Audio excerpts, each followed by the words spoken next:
will be brief. We have, I think, a very important set of announcements and, in effect, findings to share with you.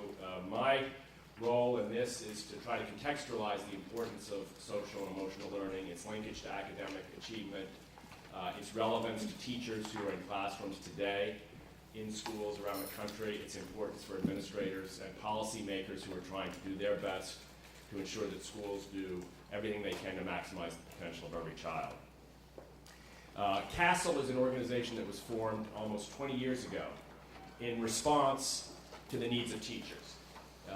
This is not an organization that was formed in Washington. It's not even based in Washington. You might say, thank goodness. It was formed by educators who were confronting some very basic problems. Educators who, some of whom came from school psychology backgrounds, some of whom came from social work backgrounds, some of whom were general education elementary school teachers, some of whom had special education backgrounds, some of whom were content specialists in high school, all of whom recognized at some level that the responses schools were making to problem behaviors, to motivation issues, to conduct disorder and other kinds of social challenges that schools were facing were somehow not adequate. We did not start CASEL knowing what the answer was. We started CASEL posing a problem to ourselves as educators. We needed, we felt, to work more closely together, to brainstorm, to strategize, to explore ways we could more effectively respond to the challenges our children were facing, both in the classroom and out, to begin to stem the bleeding, if you will, the 50 to 60% dropout rates that were occurring in urban America in those days, the widespread violence, the drug and premature sexual activity, and on and on. In the last 20 years or so, some things have changed. I think the good news is that because of the work of CASEL and its many collaborators, because of the work of scholars around the country, both those operating in universities and those operating in the real world of schools, we've learned a heck of a lot about what works.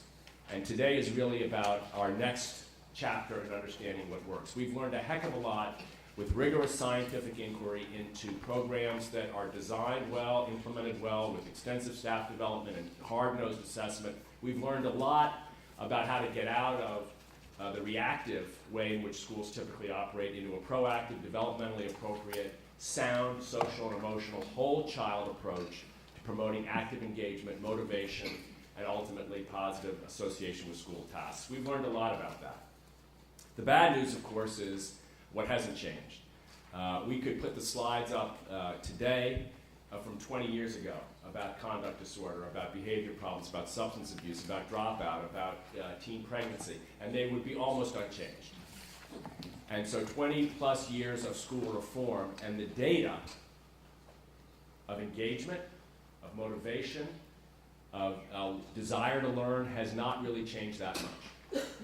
And we are here today in a way to champion the idea that people in this building, people in these buildings here, can come to a face-to-face realization that we know a lot about what we can do to improve outcomes for children, but we haven't done it yet, and it's time that we did.